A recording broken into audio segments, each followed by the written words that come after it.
ప్రార్థించుదము.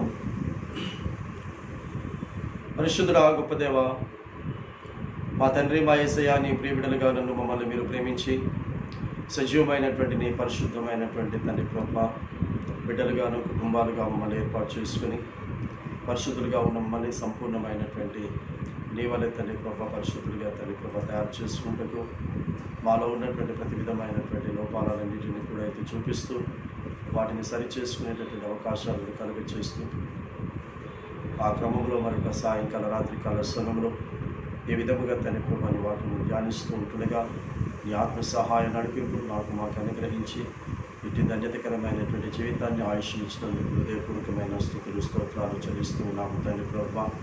మరి లైవ్ ద్వారా వీక్షిస్తున్నటువంటి బిడ్డలను ఇక్కడ ఉన్నటువంటి బిడ్డలందరినీ కూడా తండ్రి ప్రభా నీ యొక్క కనుసన్నలో తండ్రి ప్రభు భద్రపరచుకొని ఇజ్రాయిల్ను కాపాడువాడు కునుకడు నిద్రపోడు అని సెలవిస్తున్నాం. కాబట్టి మేము మనుషుల చేతను తండ్రి ప్రభా నీ చేతను సాతాను సులువుగా తీసుకొని వచ్చేటటువంటి ప్రతి విధమైనటువంటి చుక్కులను అన్నిటినీ కూడా తండ్రి ప్రభు మేము ఎదిరించి జయించేటటువంటి తండ్రి ప్రభ ఇశ్రాయేలు వలె తండ్రి ప్రభ మేము ఉంటకు తద్వారా నీ ద్వారా తండ్రి ప్రభ మేము ప్రతి క్షణము తండ్రి ప్రభ కాపాడబడుటకు సంరక్షించబడుటకు తండ్రి ప్రభ మమ్మల్ని ఆ విధంగా సిద్ధపరచినందుకు మీకు స్తుతులు స్తోత్రాలు చెల్లిస్తూ ఉన్నాము తండ్రి ప్రభ. మరి ఈ సమయంలో తండ్రి ప్రభ దాని ద్వారా వీక్షిస్తున్నటువంటి బిడ్డలు మాత్రమే కాక తండ్రి ప్రభ ఎంతమంది అయితే ప్రార్థన కోరి ఉన్నారు, ఎంతమంది అయితే తండ్రి ప్రభ బలహీనులుగా అస్వస్థులుగా అనారోగ్యములుగా ఆర్థిక ఇబ్బందుల చేత తండ్రి ప్రభ నానా రకాలమైనటువంటి అవసరతల చేత తండ్రి ప్రభ నీ వైపు చూస్తూ ఉన్నారు.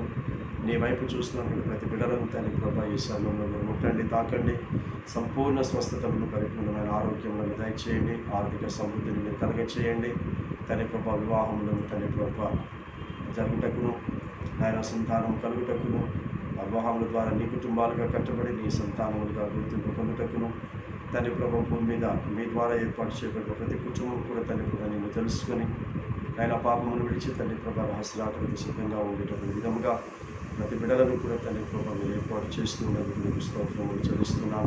ఈ సమయంలో ధ్యానించినటువంటి వాక్యము ద్వారా తండ్రి ప్రభ మా ఆత్మల మేలు కొలిపి తండ్రి ప్రభ ఆ ఆత్మల మేలు కొలుపుతో తండ్రి ప్రభ మేము నిత్యం తండ్రి ప్రభ స్థిరపరచబడినటువంటి హృదయముతో తండ్రి ప్రభ సిద్ధముగా ఉండి ఆధిక్యతను కలగచేయమని యేసుక్రీస్తు నామములో తండ్రి అతి వినయముగా బ్రతిలాడు కొంచెం నామస్వామి ఆమేన్.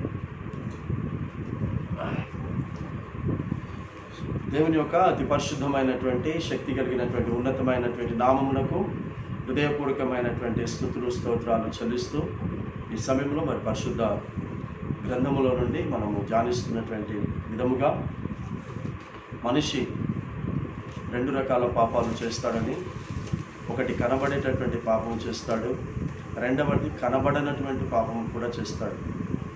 కాబట్టి మనము ప్రస్తుతానికి మనము ధ్యానిస్తున్నటువంటి అంశము కనబడేటటువంటి పాపాలు, అనగా మనుషులకు కనబడే పాపాలు, దేవునికి కనబడే పాపాలు. ఇది మొదటి రకం. రెండవ రకం మనుషులకు కనబడని పాపం, దేవునికి మాత్రమే కనబడేటటువంటి పాపం. కాబట్టి ఈ సమయంలో కనబడేటటువంటి పాపాలు ఈ లోకములో ఇజ్రాయేలీలు మాత్రమే కాకుండా ఈ పరిశుద్ధ గ్రంథాన్ని నమ్మినటువంటి ప్రతి ఒక్కరు కూడా వారందరికీ ఇచ్చినటువంటి ప్రధానమైనటువంటి ఆజ్ఞలు కొన్ని ఉన్నాయి. అది 10 ఆజ్ఞలు అని ప్రతి ఒక్కరము కూడా మనం గమనిస్తూ ఉన్నాం.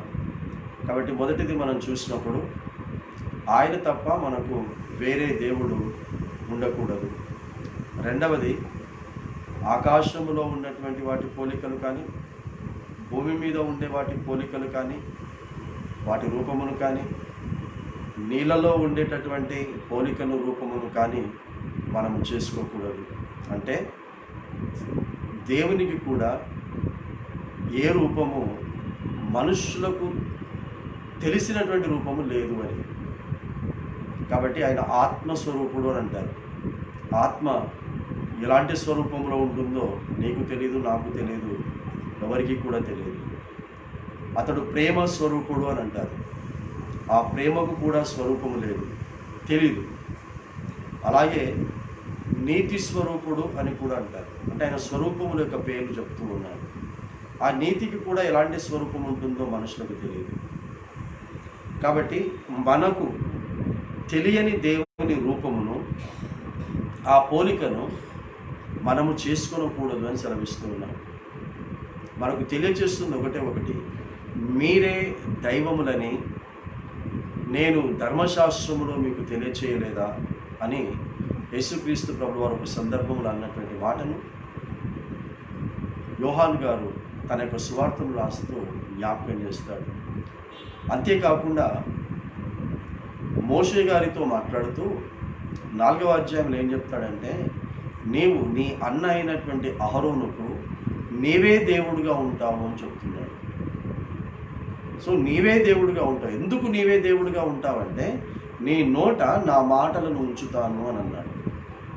కాబట్టి దేవునికి సంబంధించినటువంటి మాటలే దేవుడు. సో దేవునికి సంబంధించినటువంటి మాటలే దేవుడు. కాబట్టి ఆ దేవుని మాటలు కాకుండా ఏ పోలికను, ఏ రూపమును మనం చేసుకున్నా తద్వారా దేవుణ్ణి మనము దూషించిన వారం అవుతాము, ద్వేషించిన వారం అవుతాము అని 2వ ఆజ్ఞ ద్వారా మనం తెలుసుకున్నాం. 3వ దానిలోనికి మనం వెళుతూ ఆయన యొక్క నామమును వ్యర్థముగా కూడా ఉచ్చరించకూడదు అని ద్వితీయోపదేశకాండం 5వ అధ్యాయము 11వ వచనంలోనికి మనం చూసాం. ఇది దేవుడు మోషే గారి ద్వారా తెలియజేసినటువంటి మాటలు. ఇవి 5వ అధ్యాయం చూస్తూ, నేడు నేను మీ వినికిడిలో తెలియచేసేటటువంటి ఈ ప్రతి మాటను, ఇవి కట్టడలుగాను, విధులుగాను, పద్ధతులుగాను, వీటిని మీరు తూచా తప్పకుండా పాటించాలి అని మోషే గారు తెలియజేశారు. కాబట్టి ధర్మశాస్త్రము లేనిది, అనగా పాత నిబంధన లేనిది క్రొత్త నిబంధన నెరవేర్పు లేదు. మరి క్రొత్త నిబంధనకు ఆధారం పాత నిబంధన. కాబట్టి ఇక్కడ తెలియజేసినటువంటి మాటల్లో 3వది మనం ధ్యానిస్తున్నప్పుడు, ఆయన పేరును మనము ఉచ్చరించేటప్పుడు అది ప్రార్థన రూపంగా కానీ, పాటల ద్వారా కానీ, లేదా వేరే ఏ విధముగా కూడా అయినా సరే ఆయనను మనం జ్ఞాపకం చేసుకుంటున్నప్పుడు వ్యర్థమైనటువంటి వాటిని బట్టి దేవునిని మనము జ్ఞాపకం చేసుకోకూడదు. దేవుణ్ణి మనం ప్రార్థన పూర్వకంగా పిలవకూడదు. సో దేవునిని వ్యర్థము కాని వాటి కొరకు పిలుచుకోవాలి. వాటిని మన జీవితంలో ఆయన ద్వారా నెరవేర్పులోకి తెచ్చుకోవాలి. కాబట్టి వ్యర్థముగా ఆయన పేరును ఉచ్చరించకూడదు, అంటే ఈ నోటితో పలకకూడదు అని సెలవిస్తున్నాడు. మీకు అర్థం కావటానికి యేసుక్రీస్తు ఈ లోకానికి మనం జ్ఞాపకం చేసుకుంటే ఆయన ప్రతి వ్యక్తిని రక్షించటానికి మాత్రమే వచ్చాడు. కానీ తిండి పెట్టడానికి, బట్టలు ఇప్పించడానికి, యేసుక్రీస్తు ఎవరికైనా బట్టలు లేని వారికి బట్టలు ఇచ్చినట్టుగా మనకు నూతన నిబంధనలో ఉందా? తిండి లేనటువంటి పేదవారికి ఆయన తిండి పెట్టినట్టుందా? ఆయన దగ్గర సువార్త వినటానికి వచ్చినటువంటి వారు 3 పగళ్ళు 3 రాత్రులు ఆయన దగ్గరే ఉండి సువార్త విన్నారు కనుక తిరిగి వారి ఇళ్లలోనికి వెళ్ళేటప్పుడు ఆకలి చేత వారు మూర్ఛ పడకుండా ఉండునట్లు వారికి తిండి పెట్టి పంపిస్తాను అని అన్నాడు. ఇంకా మీరు కృత నిబంధనలో యేసుక్రీస్తు ప్రభుల వారు కానీ, యేసు తర్వాత అపోస్తలులు కానీ, ఇండ్లు లేని వారి కొరకు వారు ప్రార్థనలు చేసి వారు ఇండ్లు సంపాదించుకునేటట్టు ఎక్కడైనా రాయబడి ఉందా? ఉద్యోగాలు లేని వారి కొరకు ఉద్యోగాల కొరకు ప్రార్థనలు చేసినట్టుందా? ఉద్యోగాలు ఇప్పించినట్టుందా? కృత నిబంధనలో మనము ఏవేవైతే ప్రార్థిస్తున్నామో, సేవకులను ఏవేవైతే ప్రార్థించమని మనం కోరుతున్నామో అవేవి కూడా నూతన నిబంధనలు లేవు. మనము నమ్మినటువంటి కృత నిబంధన ద్వారానే కదా మనం అందరం కూడా క్రైస్తవులుగా మార్చబడింది. కాబట్టి మత్తయి సువార్త నుండి యోహాను సువార్త వరకు అది యేసుక్రీస్తు చేసినటువంటి పరిచర్య. యేసు చేసినటువంటి ఆ 4 సువార్తల్లో ఆ పరిచర్యను రాస్తూ ఎవరికి కూడా ఆయన ఉద్యోగాలు ఇప్పించినట్టుగా కానీ, ఇండ్ల కొరకు ఆయన ప్రార్థనలు చేసినట్టుగా కానీ, ఇంకా వేరే వ్యర్థమైనటువంటివి ఏవి కూడా, అనగా ఈ లోకాన్ని విడిచిపెట్టేటప్పుడు రాని ఏది కూడా ఆయన ఇప్పించడానికి రాలేదు, అది చేయలేదు కూడా ఆయన. అది కాకుండా ఆయన రోగులను స్వస్థపరిచాడు. రోగులను స్వస్థపరచు ఒక మాట చెప్పి పంపిస్తున్నాడు, మీకు మరి ఎక్కువ శిక్ష కలగకుండునట్లు పాపము చేయకుండా వెళ్ళి బ్రతకండి అని అన్నాడు. అంటే ఆయన రోగులను ఎందుకు స్వస్థపరిచి పంపిస్తున్నాడు? ఆయన దగ్గరకు వచ్చిన వారికి మీకు ఇచ్చిన ఆరోగ్యంతో పాపం చేయకుండా బ్రతకండి అని చెప్పటానికి. అలాగే మీరు అపోస్తులను కూడా చూడండి, ప్రకటన గ్రంథం వరకు మీరు చూడండి, అదంతా కూడా అపోస్తుల కార్యములు అని చెప్పి అపోస్తుల యొక్క పరిచర్య అది అపోస్తుల కార్యంలో. ఆ తర్వాత యోహాన్ గారు రాశారు, యాకోబు గారు రాశారు. ఇలా వీళ్ళు పత్రికలు రాస్తూ కూడా మన లోపల ఉన్న ఆత్మ సంబంధమైన వాటి కొరకే రాశారు, కానీ శరీర సంబంధమైన వాటి కొరకు రాయలేదు. కాబట్టి మనిషి పుట్టినప్పటి నుండి చచ్చిపోయేంత వరకు శరీర సంబంధమైన వాటి కొరకు మాత్రమే బ్రతుకుతుంటాడు, వాటి కొరకు మాత్రమే ప్రయాసపడుతూ ఉంటాడు.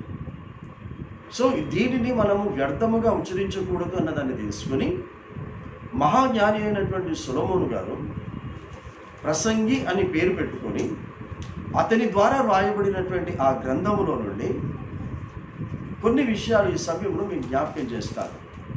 అందులో నిన్నటి దినమున 1వ అధ్యాయం 2వ వచనమును మీకు తెలియజేశాను.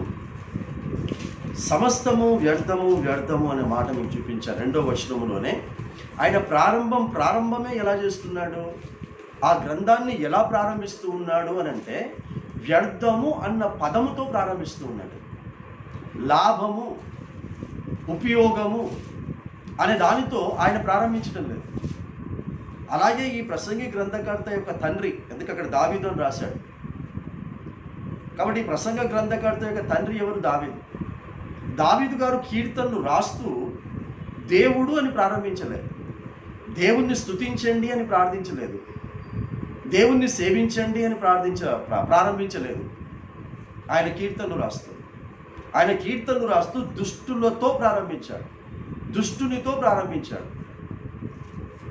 దుష్టుల ఆలోచన చొప్పున నడవకండి, పాపుల మార్గంలో నిలవకండి, అపహాస్యకులు కూర్చున్న చోట కూర్చోకండి అని ఆయన ప్రారంభించాడు.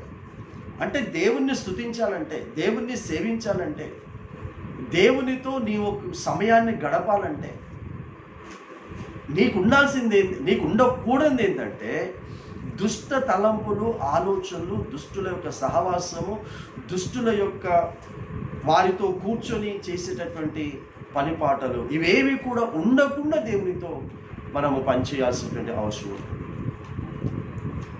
కాబట్టి ఇక్కడ ఏమని ప్రారంభిస్తున్నాడు దావీదు కుమారుడు అంటే ప్రసంగి గ్రంథకర్త,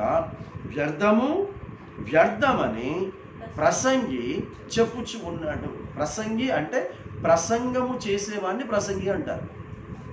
సో సొలొమోన్ గారు ఏం చేస్తున్నారంటే ప్రసంగి గ్రంథకర్త అంటే అర్థం ఏం చేసుకోవాలంటే మీరు, ఇది ప్రసంగము, సొలొమోన్ గారి ప్రసంగము. కాబట్టి గడిచిన ఈ లాక్డౌన్లో ఎక్కువ మట్టుకు మనకు మెదక్ మహాలయం ద్వారా మనకు లైవ్లు ఇస్తూ ఉన్నారు ప్రతి చర్చ్లో కూడా, సిఎస్ఐకి సంబంధించిన చర్చ్లలో.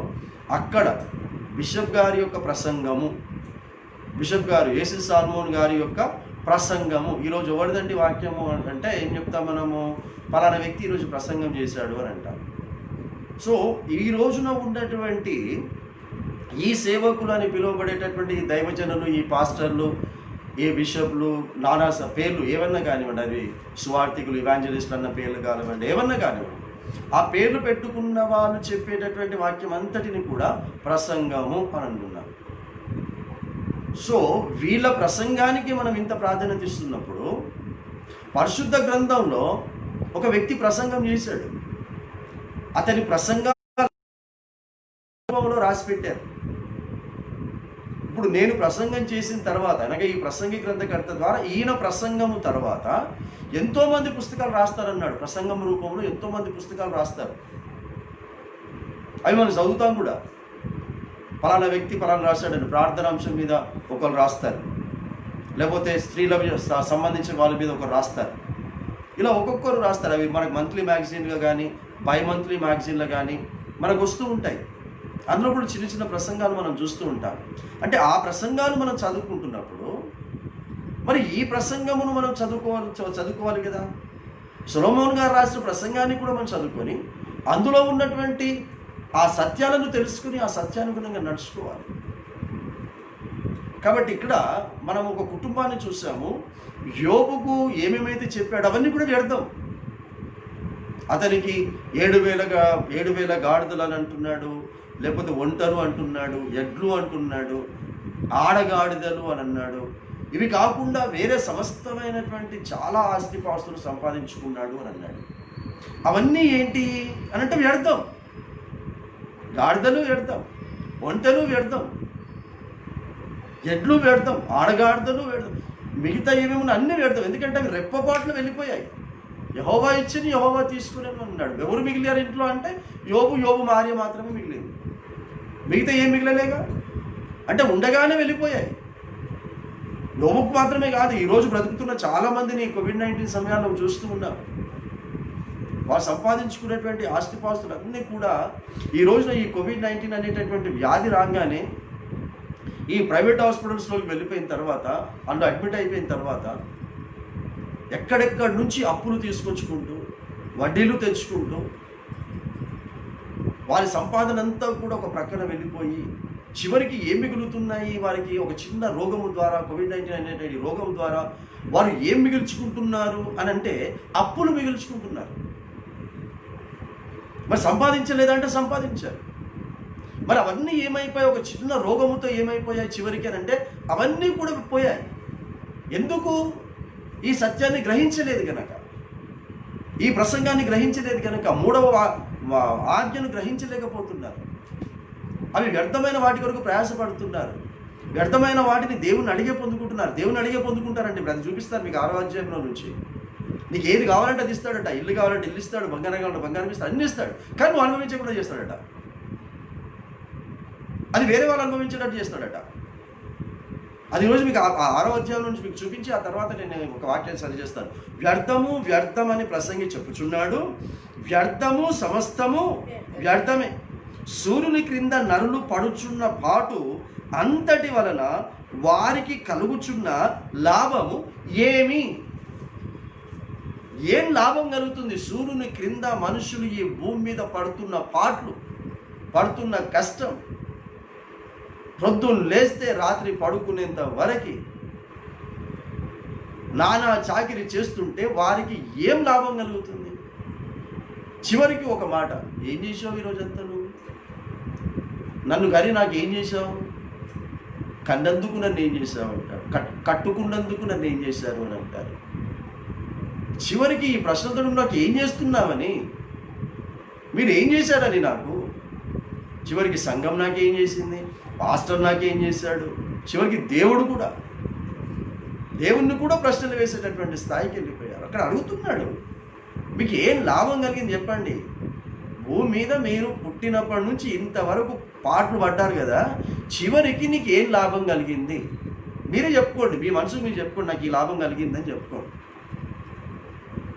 ఒకవేళ నువ్వు ఈ లోక సంబంధమైన నాకు ఈ లాభం కలిగింది అని అంటే అది నీకు ఉపయోగపడుతుందా? అది నువ్వు అనుభవిస్తున్నావా?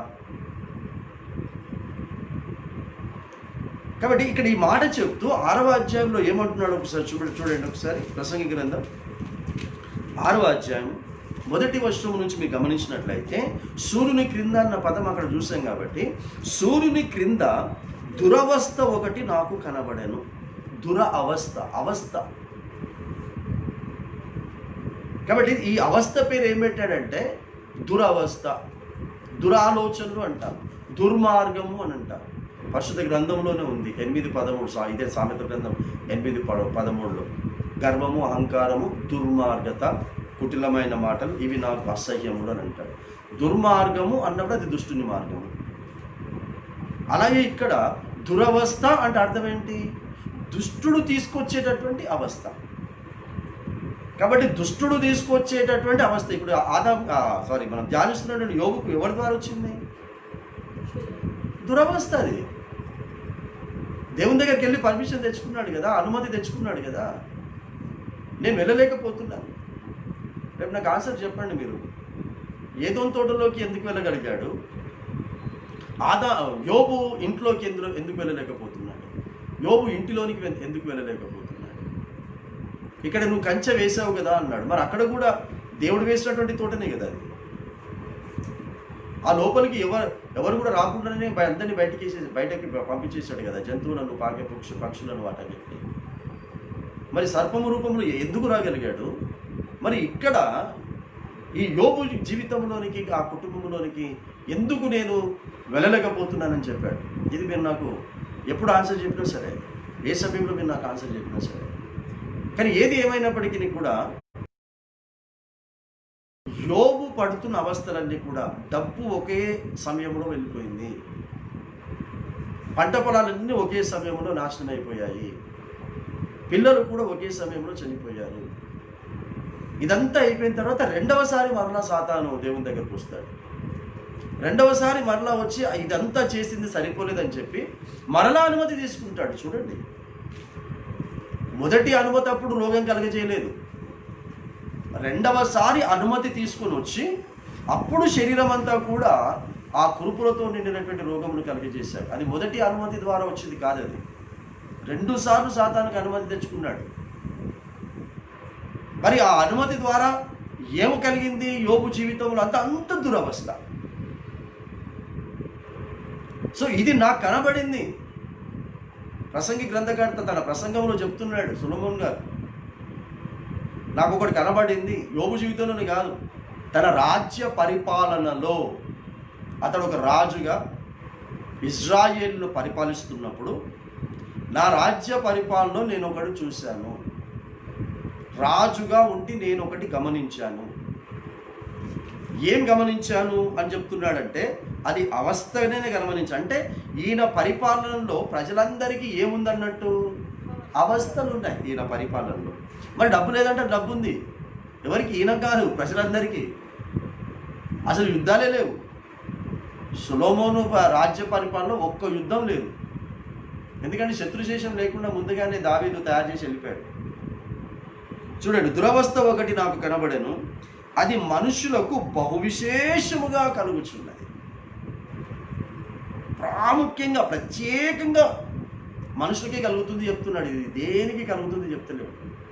ఈ దురవస్థ అనేది మనుషులకు ఒక బహువిశేషంగా, అంటే ఒక ప్రత్యేకమైన రీతిలో కలుగుతుందంట. ఇది ఈ కలుగుతున్నటువంటిది నేను చూస్తున్నాను అని అంటారు కదా. ఇప్పుడు ఎంతమంది కోవిడ్-19లో ఎంతమంది బట్టలు మూలపడిపోయినాయి కదా. ఆదివారం వస్తేనన్నా మనం ఆ చర్చ్ కన్నా కాస్త బట్టలు వేసుకొని పోయేటోళ్ళం. ఇక సావాసంలోనైనా డైలీ ప్రేయర్ మీటింగ్స్ ఉంటే మనం ఆ ప్రేయర్ మీటింగ్స్ కన్నా మనం వేసుకొని పోయేటోళ్ళం. అవన్నీ మూలపడి, అంటే మనం చర్చికి పోయినా, సావాసం పోయినా, బర్త్డేస్ పోయినా, పెళ్ళిళ్ళకి పోయినా, ఫంక్షన్లకు పోయినా ఎట్లా పోతాం? ఒక బహు విశేషంగా, ఒక ప్రత్యేకంగా, అంటే ఒక ప్రత్యేకంగా మన మీద మనుషుల దృష్టి పడాలని మనం ప్రత్యేకంగా తయారై వెళ్తాం. అట్లా ఇక్కడ ఏం చెప్తున్నాడనంటే, ప్రజలందరికీ ఒక ప్రత్యేకమైన రీతిలో దురవస్థగా కలుగుతుందంట. అది ఎలా కలుగుతుంది?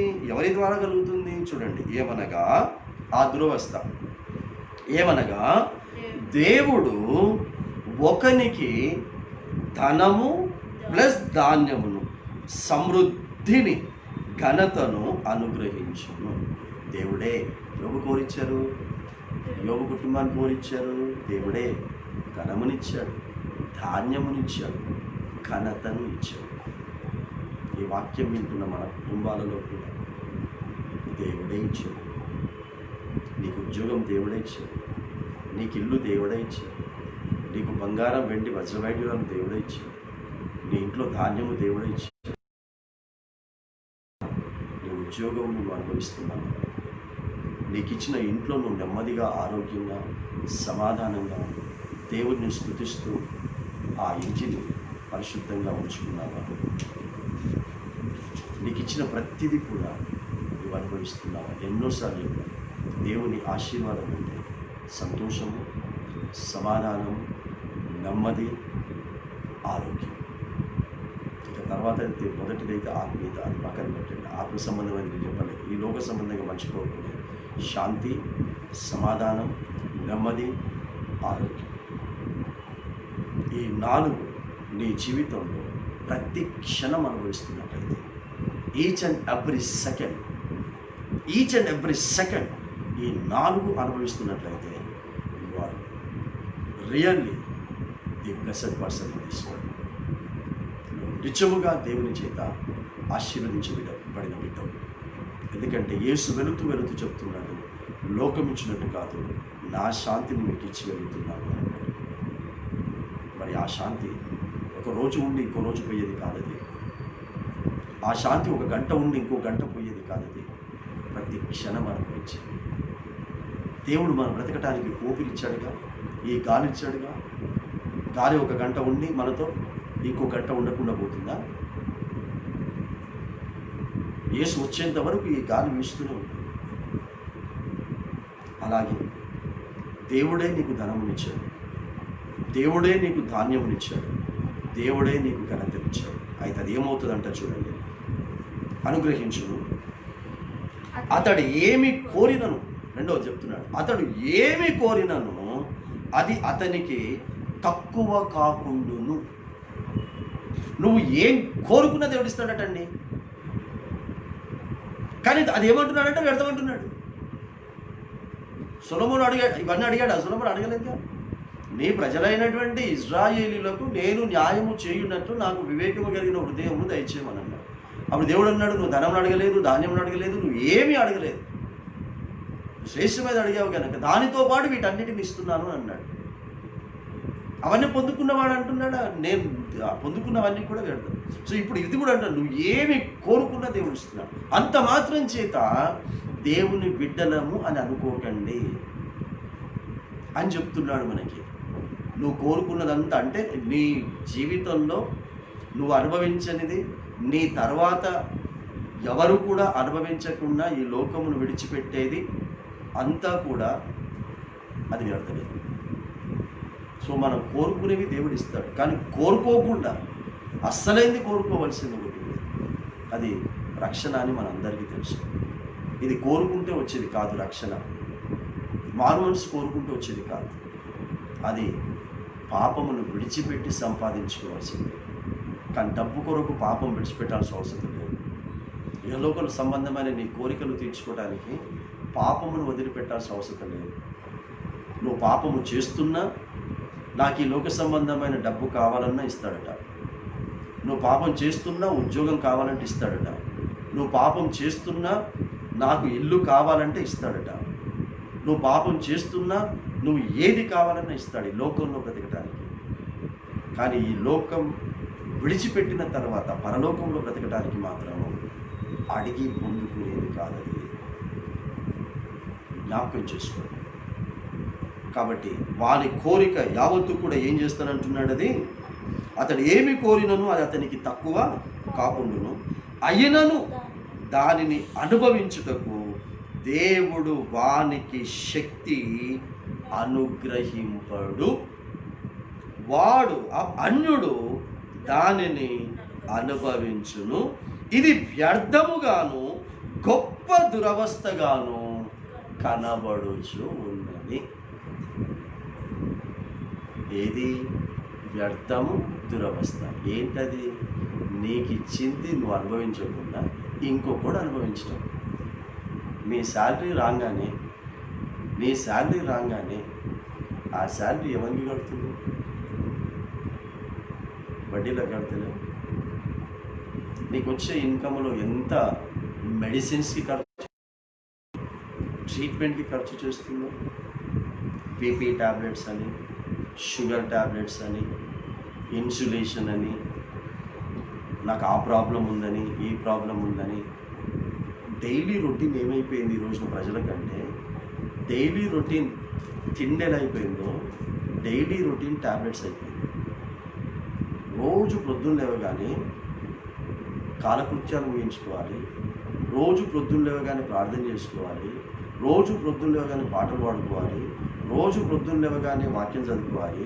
ఇవన్నిటి చేస్తూ వీటితో పాటు ట్యాబ్లెట్ కూడా వేసుకోవాలి. ఎందుకు? వాని సర్వ శరీరమునకు ఆరోగ్యము కలుగచేస్తానని దేవుడు చెప్పలేదు. వానికి ఏ రోగమును రానియనని దేవుడు చెప్పలేదా? నీ రాబడి, నీ ధనము, నీ ధాన్యము, నీ ఘనత, నీవు దేవుని ద్వారా పొందుకున్నటువంటి కోరికలన్నీ తీర్చుకున్నావు కదా, ఇవి నువ్వు అనుభవించావు, నీ కుటుంబం అనుభవించావు. అది అన్యుడు అనుభవిస్తాడు. అన్యుడు అంటే నీకు సంబంధించని వాడు అని అర్థం. అన్యుడు అంటే చెప్పాను, అన్యుడు అంటే క్రైస్తవేతరులు కాదు, మన దేవుని నమ్ముకోనటువంటి వారు కాదు అన్యుడంటే. అన్యుడు అంటే వివిధ మనస్తత్వాలు కలిగినటువంటి వారు.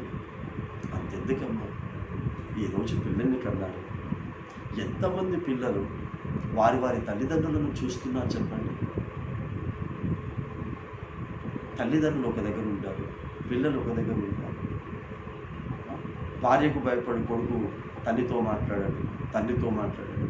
భర్తకు భయపడి భార్య తల్లితో దూరంగా ఉంటారు.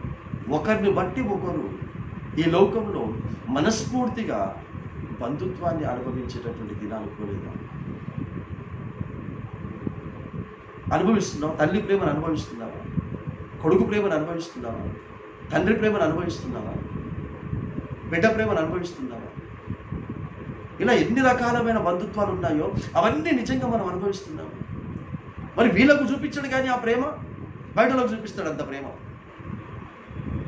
సొంత తమ్ముని మీద ప్రేమ ఉండదు కానీ సొంత తమ్ముడు ఏమయ్యాడో, ఎట్లున్నాడో, ఎంత కష్టపడుతున్నాడో, ఎంత ఇబ్బందుల్లో ఉన్నాడో ఒకసారైనా మాట్లాడదాము, ఒకసారైనా ఫోన్ చేద్దాము, వాడికి ఏమి ఇవ్వకపోయినా ఏం చేయకపోయినా కనీసం వాడి యోగక్షేమాలైనా తెలుసుకుందాము. తమ్ముంది, చెల్లది, అక్కది ఎందుకు అనట్లేదు, ఎందుకు అక్క అనట్లేదు అని అంటే పెద్దవాళ్ళకు చిన్నవాళ్ళ మీద బాధ్యత ఉంటుందని చెప్తున్నాడు. నేనేమి నా తమ్మునికి నేను కావాలి వాడినా అన్నాడు కయ్యను. నీ తమ్ముడు ఎక్కడున్నాడు అని అడిగాడు కానీ నీ అన్న ఎక్కడున్నాడు అని అడగలే. సో పెద్దోళ్ళ బాధ్యత చిన్నవాళ్ళను పట్టించుకోవటం. అందుకే నీ తమ్ముడు ఎక్కడున్నాడు నేను అడిగితే ఏం చెప్తావు? ఈ రోజున ఒక పెద్దవాడిగా, ఇంటికి పెద్దవాడిగా, అన్నగా, అక్కగా నీ దగ్గరికి వచ్చి నీ తమ్ముడు ఎలా ఉన్నాడు అని దేవుడు ఈ రాత్రి కలలో కానీ దర్శనంలో కానీ వచ్చి నిన్ను అడిగితే నీ దగ్గర సమాధానం ఉందా? అదే నీ సంఘస్థులు ఎలా ఉన్నారు అని అంటే చెప్తావేమో, నీ స్నేహితులు ఎలా ఉన్నారంటే చెప్తావేమో. ఎందుకంటే రోజు వాళ్ళతో డబ్బుతో లింక్ ఉంది కదా, డబ్బుతో సంబంధం కలిగిన వారితో నీకు సంబంధాలు ఉన్నాయి కదా. ఆలోచన చేసుకోండి. వ్యర్థమైన దాని కొరకు ప్రాకులాడుతున్నారు. ఇది బంధుత్వాన్ని వ్యర్థం చేసుకొని, వీటన్నిటిని వ్యర్థం చేసుకొని నువ్వు దేవుని పేరును ఈ వ్యర్థమైన దానితో ఎలా అనుభవిస్తావు? కాబట్టి ఇది వ్యర్థమైనది కనుక ఈ వ్యర్థమైనవి మన దగ్గర ఉంటే, ఈ వ్యర్థమైన ధనము, ఈ వ్యర్థమైన ధాన్యము, ఈ వ్యర్థమైన ఘనత, ఈ వ్యర్థమైనటువంటి మన కోరికలన్నీ దేవుని ద్వారా తీర్చుకున్నవి మన దగ్గర ఉంటే వాటి ద్వారా మనకు కలిగేది దురవస్థ. రక్షణ పొందుకొని, మారు మనసు పొందుకొని ధనం ఉండాలి మన దగ్గర. మారు మనస్సుతో కూడినటువంటి రక్షణ ద్వారా మన దగ్గర ధాన్యం ఉండాలి. మారు మనసుకు కలిగిన రక్షణ ద్వారా మనకు ఘనత ఉండాలి. మారు మనసు కలిగిన రక్షణ ద్వారా మన కోరికలు తీర్చబడాలి. అది వ్యర్థం కాదు. సౌలు, దావీదు కంటే ముందు రాజుగా ఉన్నటువంటి సౌలు, తెలుసుగా మనకి, గాడిదలు వెతుక్కుంటూ పోయినోడు రాజు చేశాడు. వ్యర్థం కాలేదా? తన రాజరికం వ్యర్థం కాలేదా? తన పిల్లలతో పాటు ఒకే దినమున తండ్రి పిల్లలు ఇద్దరిని ఒకే రోజున యుద్ధంలో చంపబడలేదా? మరి ఏమైంది? అనుకోకుండా రాజు అయిపోయాడు కదా. ఏమైంది తన జీవితం? ఏం లాభం? అనుకోకుండా రాజు అయ్యాడు కదా. ఆ మిగతా అన్ని వ్యర్థమైపోయాయి కదా. అని యుద్ధాలు చేసి జయించాడు, వ్యర్థమైపోయింది కదా. ఆయన ఘనత పేరు సంపాదించుకున్నాడు, వ్యర్థమైపోయింది కదా. సో నీ దగ్గర ఘనత, పేరు, ప్రతిష్టలు ఏమేమి ఉన్నాయో అవన్నీ కూడా వ్యర్థము. నువ్వు వారికి ఓ 10 రూపాయలు డబ్బు ఇచ్చినంత వరకు, 100 రూపాయలు డబ్బు ఇచ్చేంత వరకు మాత్రమే. ఆ డబ్బు ఇస్తున్నావు కాబట్టి వారు నిన్ను గౌరవిస్తున్నారు. వారి అవసరతలకలు నువ్వు తీరుస్తున్నావు కాబట్టి వారు నీకు మర్యాద ఇస్తున్నారు. అవి ఇవ్వటం మానేసి నీకు మర్యాద ఇస్తారేమో చూడు. అసలు నీ పట్టించుకోను కూడా పట్టించుకోరు. దేవుడికి ఇవ్వాల్సినవి మనం ఇవ్వటం లేదు అనే విషయాన్ని మనం మర్చిపోతున్నాం. కాబట్టి ఈ దురవస్థ ఎవరు కూడా ఈ వ్యర్థమైనటువంటి జీవితమును బట్టి పొందుకోకూడదు. అందుకే నా నామమును వ్యర్థముగా ఉచ్చరించకూడదు. సో వ్యర్థమైన వాటి కొరకు మనం ప్రార్థన రూపంలో దేవుని అడిగితే ఏమన్నాడు? ఈయనలే ఇస్తాము అన్నాడు. కానీ అది వ్యర్థము అని తెలుసుకొని వ్యర్థము కాని దాని కొరకు వీటిని అనుభవించండి. అప్పుడు నీకు అవస్థ ఉండదు. ఆ తర్వాత ఒక మాట అంటాడు చూడండి, కనబడుచున్నది. ఒకడు 100 మంది పిల్లలను కని దీర్ఘాయుష్మంతుడై చిరకాలము జీవించినను అతడు సుఖమును అనుభవమును ఎరగకయు తగిన రీతిని సమాధి చేయబడకయు ఉండిన ఎడలా. ఏమన్నాడు? పిల్లల్ని కనుక్కుంటాడట, పెళ్లి చేసుకుంటాడు, పిల్లల్ని కనుక్కుంటాడు. అక్కడ రాశాడుగా, ఒకడు 100 మంది పిల్లల్ని కనినాడు. అంటే పిల్లల్ని కన్నాడంటే ఆ పిల్లలకు పెళ్ళిళ్ళు చేశాడు, వాళ్ళకి పిల్లలు పుట్టారు.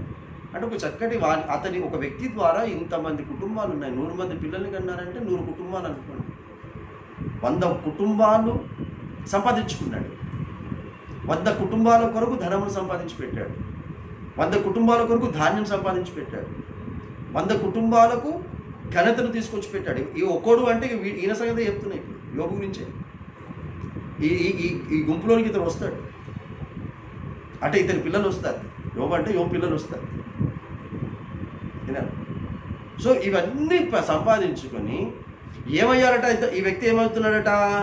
అతడు సుఖమును ఎరుగక తగిన రీతిగా సమాధి చేయబడకయు ఉండిన ఎడల వాని గతి కంటే కడుపులోనే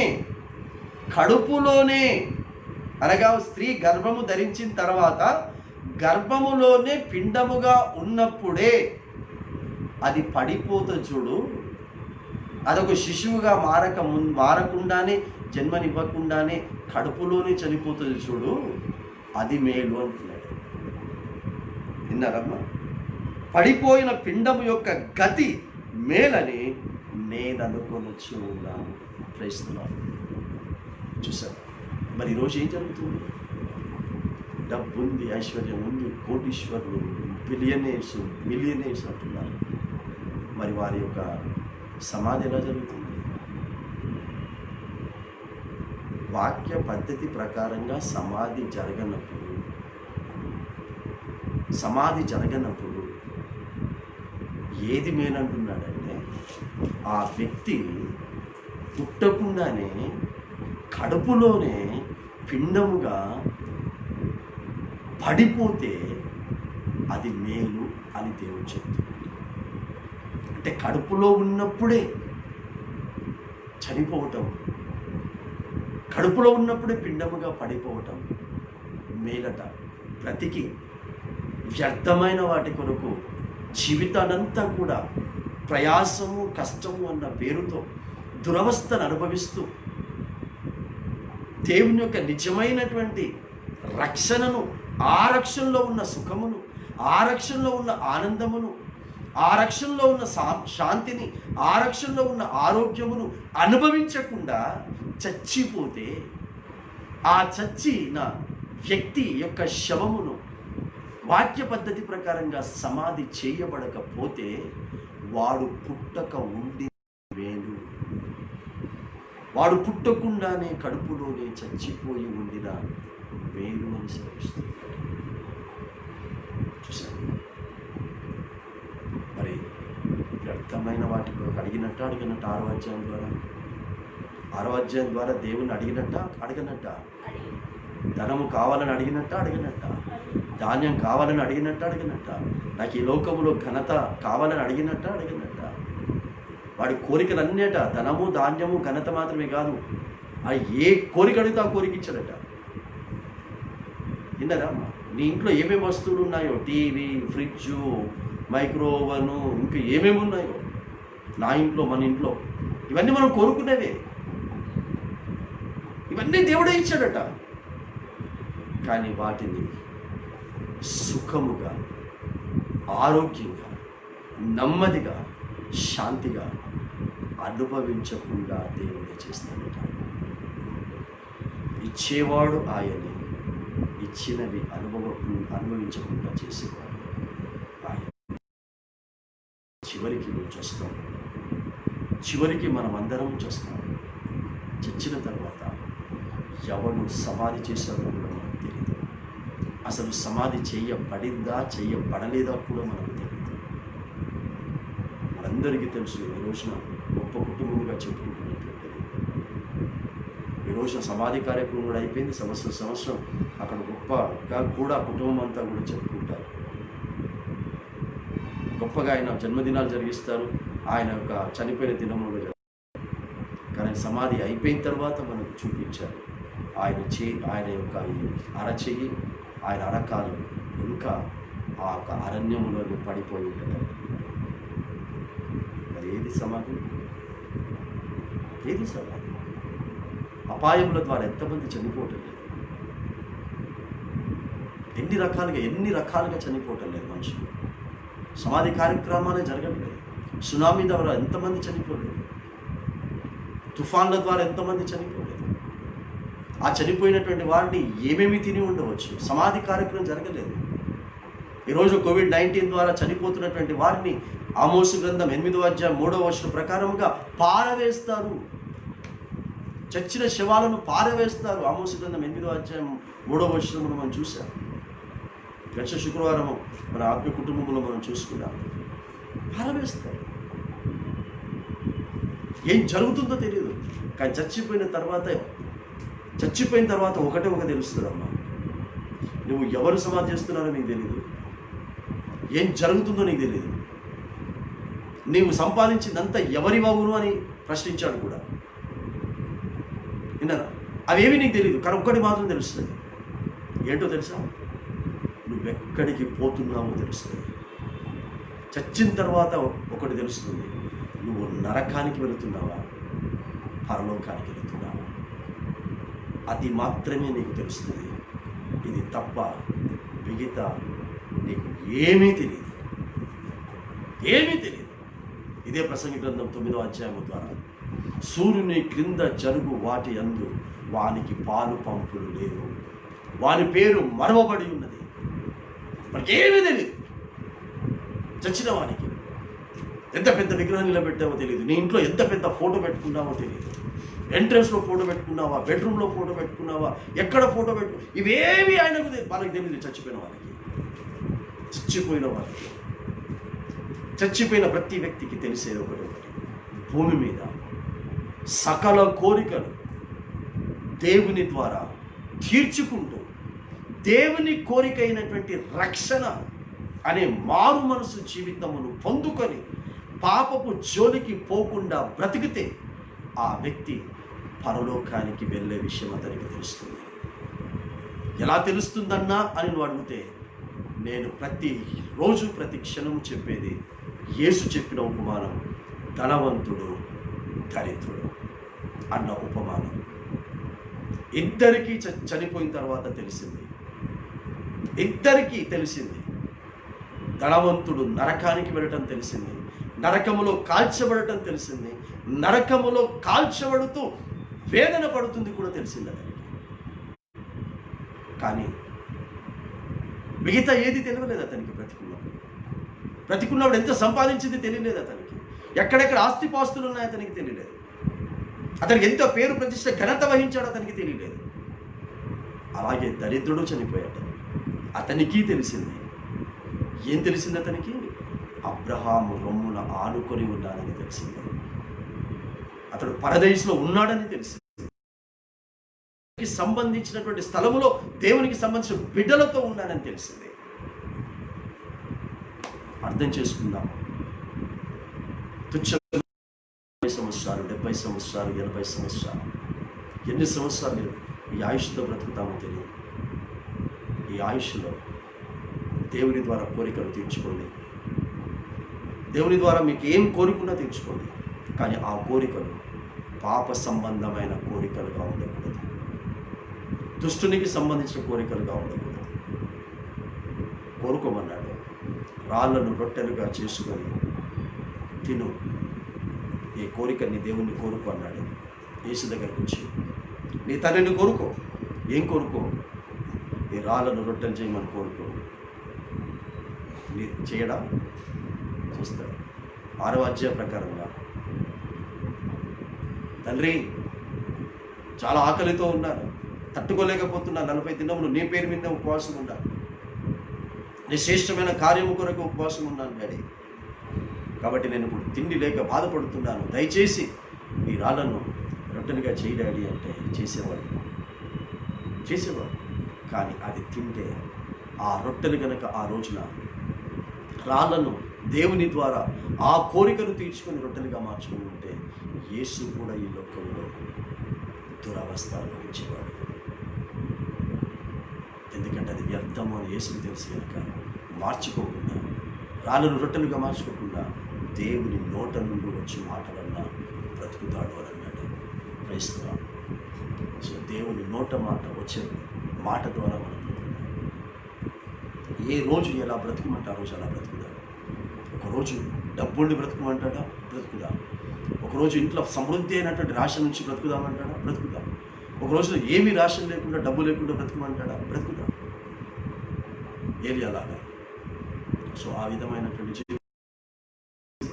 వ్యర్థమైన ఉచ్చరించారు. మిమ్మల్ని చెప్పాను నిన్న, మత్తయి సువార్త 6వ అధ్యాయం 8వ వచనం చదువుకోమన్నాను, 31, 32, 33 వచనం చదువుకోమన్నాను. మీరు ఎంతమంది చదువుతున్నారో నాకు తెలియదు, కానీ మళ్ళా చదువుకోకపోతే చదువుకోండి. మీకు అక్కరగా ఉన్నది మీ పరలోకంలో దానికి తెలుసు. అంటే మనకు ఏం అక్కరగా ఉన్నాయి? వ్యర్థమైనవి మనకు అక్కరగా ఉన్నాయి, మనకు రానివే మనకు అక్కరగా ఉన్నాయి. ఏ పూటగా అందుకే ఏమి తిందుమా, ఏమి త్రాగుదామా, ఏమి ధరించుకుందామో అని మీరు చింతించకూడదు అని అన్నాడు. కాబట్టి మనకి ఏం తిండి పెట్టాలో, ఏం బట్ట పెట్టాలో, ఏ ఇంట్లో ఉంచాలో అవన్నీ ఆయనకు తెలుసు, ఆయన చేస్తాడని చెప్పాడు. అవి అడగకండి అన్నాడు. దాని అర్థమే అవి అడగకండి అన్నాడంటేనే 3వ ఆజ్ఞ. వ్యర్థమైన వాటి గురించి ఆయన పేరును ఉచ్చరించకండి. కాబట్టి నా నామమున నా తండ్రిని మీరు ఏమి అడిగినను అవి మీకు అనుగ్రహించబడును అని అన్నాడు. అనుగ్రహించబడును అన్నాడు. మళ్ళీ నొక్కి ప్రకారం చెప్తున్నారు, యేసు నామములో మనము ఏది అడిగినా, తండ్రిని అడిగినా అవి మీకు అనుగ్రహించబడును అన్నాడు. కానీ మీరు అనుభవించుదురు అని అనలేదు. మీరు వాటిని సుఖశాంతులతో అనుభవించుదురు అనలేదు, అనుగ్రహించబడును అన్నాడు. ప్రసంగి గ్రంథకర్త యేసు కంటే ముందే అనేశాడు అనుగ్రహించబడును అని.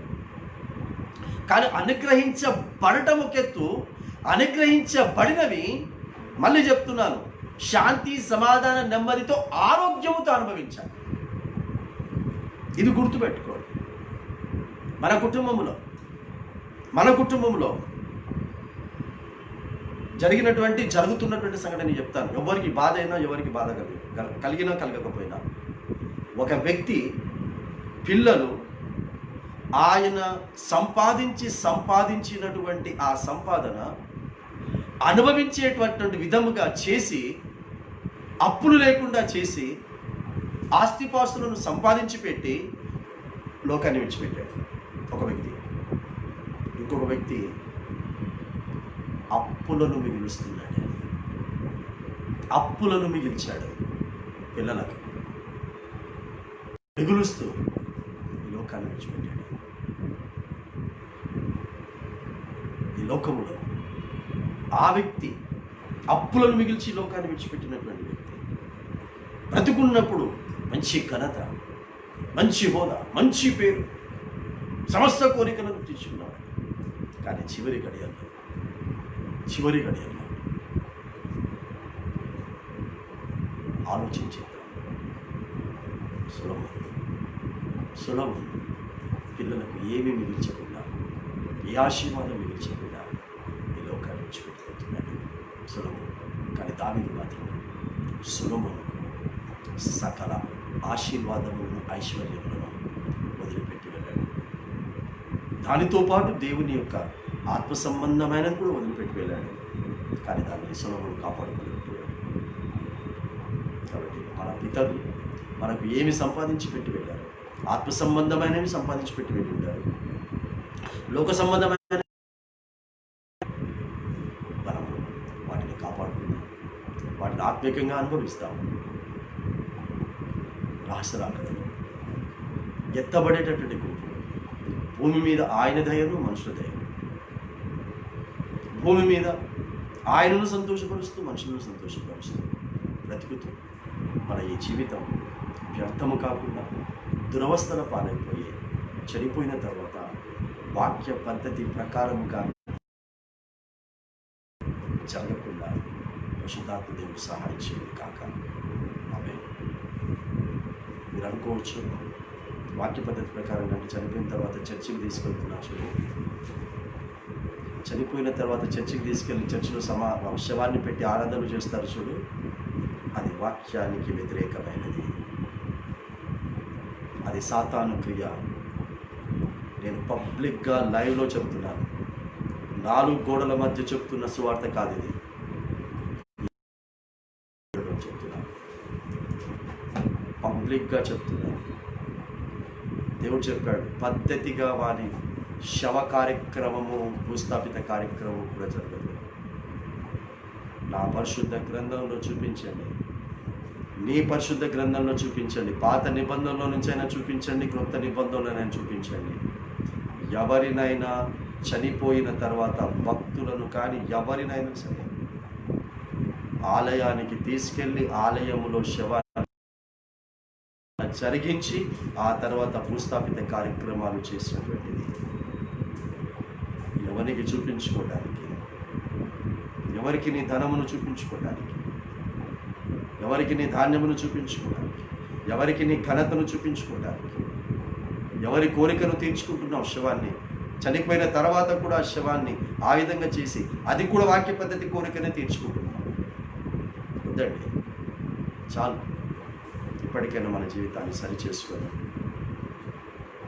క్రీస్తు దాసులుగా, వారసులుగా ఈ లోకాన్ని విడిచిపెట్టి వెళ్దాం.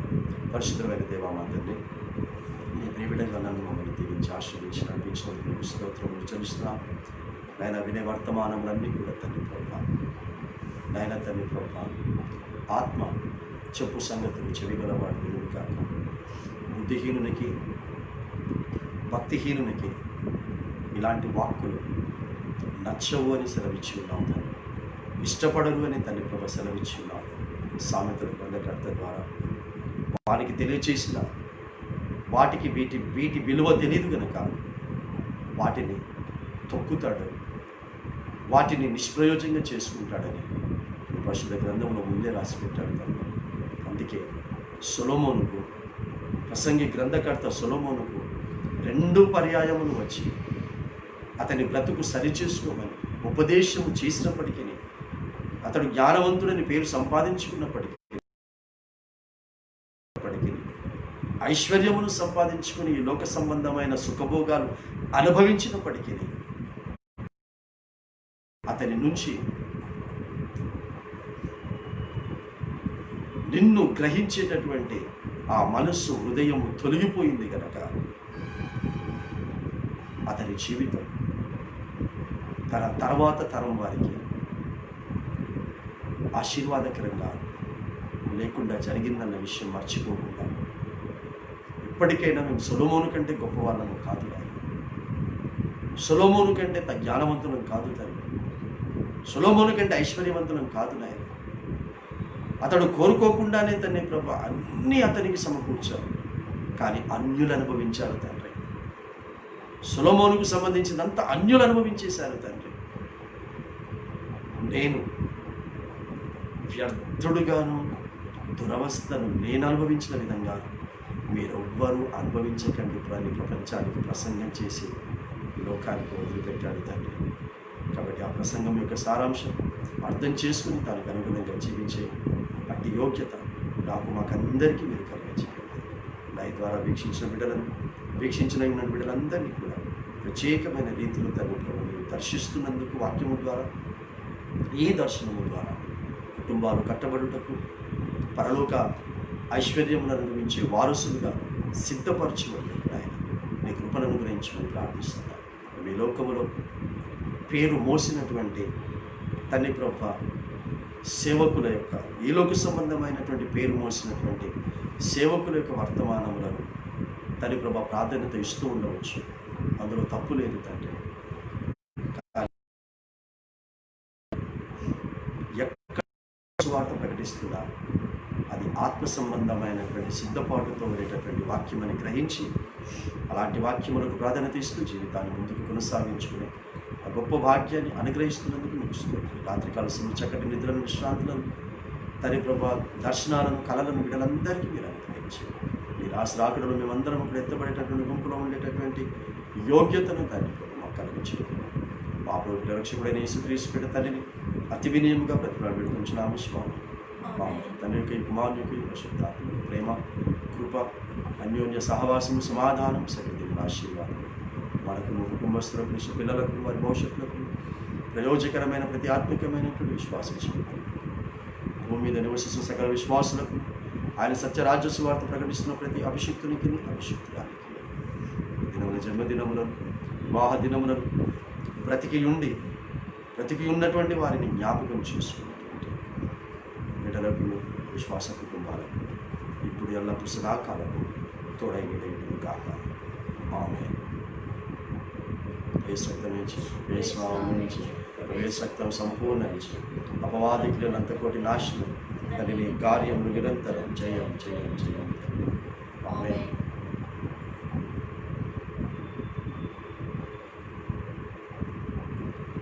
ప్రైజ్ లార్డ్ అండి. అందరికీ వందనాలు. God bless you.